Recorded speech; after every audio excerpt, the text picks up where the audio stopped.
ladies and gentlemen. We meet again towards Parashat Ve'etchanan, Parashat Nachamu.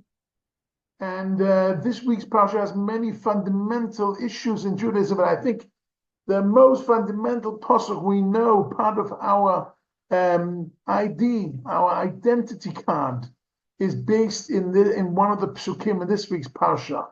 And that is Shema Yisrael Hashem Elokeinu Hashem Echad.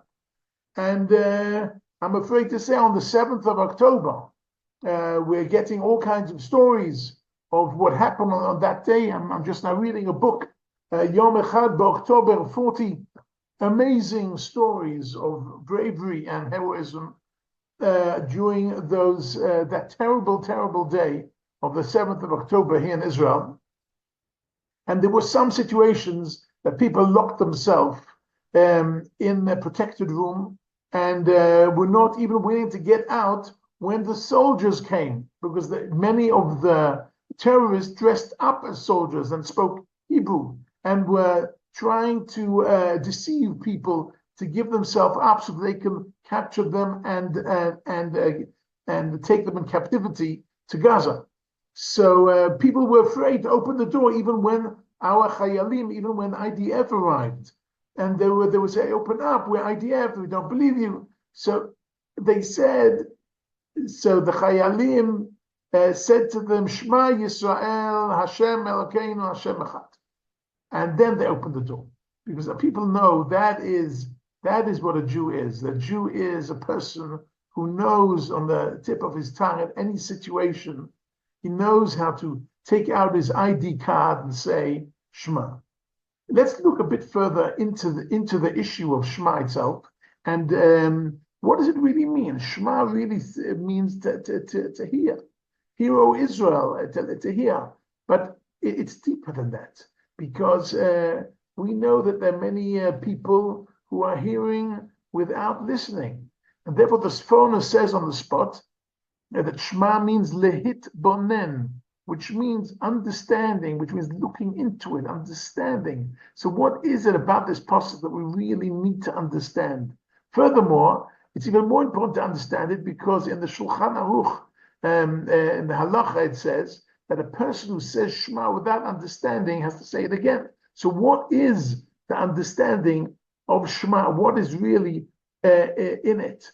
Furthermore, the Rambam, Maimonides, they separate between the halachot of tefillah, the halachot of davening, and mainly talking about Shemona Esrei, and then hilchot Kriyat Shema is a separate section in the Rambam.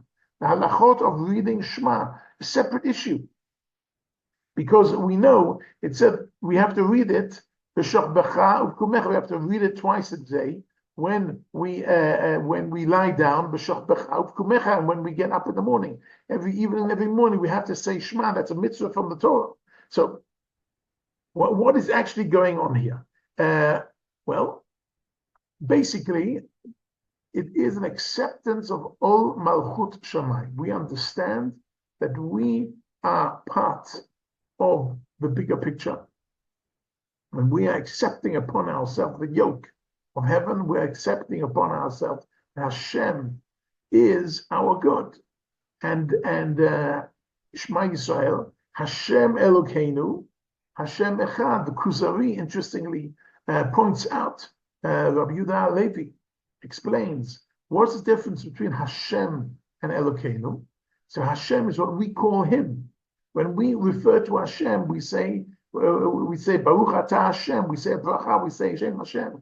When he refers to the world, when he refers to us, he says, Vayidaber Elokim, and the whole of creation, the whole of Bereshis, all the 6 days of creation is Vayomer Elokim. It's from top to bottom. That means HaKadosh Baruch Hu is speaking to us. HaKadosh Baruch Hu is creating the world. When we turn to him as Hashem.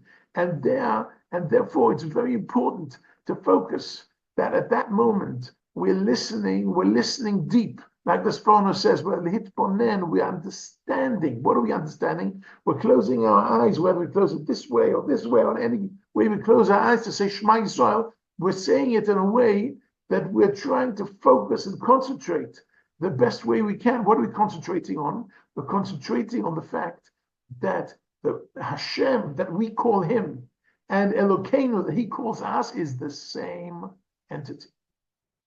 We're not talking about Hashem on the one hand and Elokim on the other hand. Hashem, Hu Elokim, Eliyahu on Har Carmel said, they call out, the people call out, see the Nisim, they see Hashem, Hu Elokim, and therefore a person who is about to die says Shema Yisrael and says Hashem Hu Elokim. That Hashem who gives Rachamim, who we turn to him for Rachamim, he's also the king who gives us din, who gives us, we say Avinu Malkeinu. Avinu is because we turn to him as Hashem. Malkeinu, he's our king, he turns to us as Elokim. And that's our relationship between Hashem, and therefore we say Shema Yisrael, Hashem Elokeinu, Hashem Echad.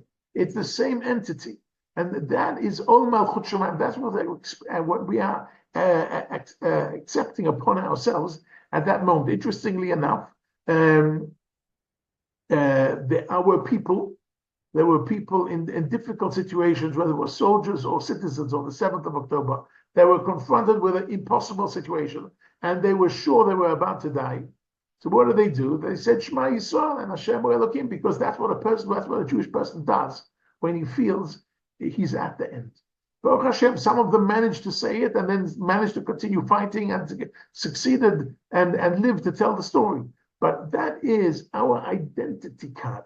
That's our identity card that we even mention when we're in a happy situation, not even a sad situation, about to die or something. Also in a positive situation when it says, when David HaMelech gives his perek about thanking Hashem, and that we say every morning, Mizmor LeTodah. We say a thanks prayer. We should be happy. We should be dancing. We should be happy that Kadosh Baruch Hu, we've got a lot to thank for. But then it says De'u. But remember, Hashem Hu Ha'elokim, Hu Asanu. We have to remember that the same Avinu is Malkeinu. That the same Father in heaven is also the King in heaven. The same Father who is Hashem is also the Father who is Elohim. And all this comes from the same Echad. And that is a fundamental monotheistic idea, starting with Avraham Avinu, that we as the disciples of Avraham Avinu have to remember every day of our life and mention it twice a day, in Kriya Shema in the morning and in the evening. Shabbat Shalom.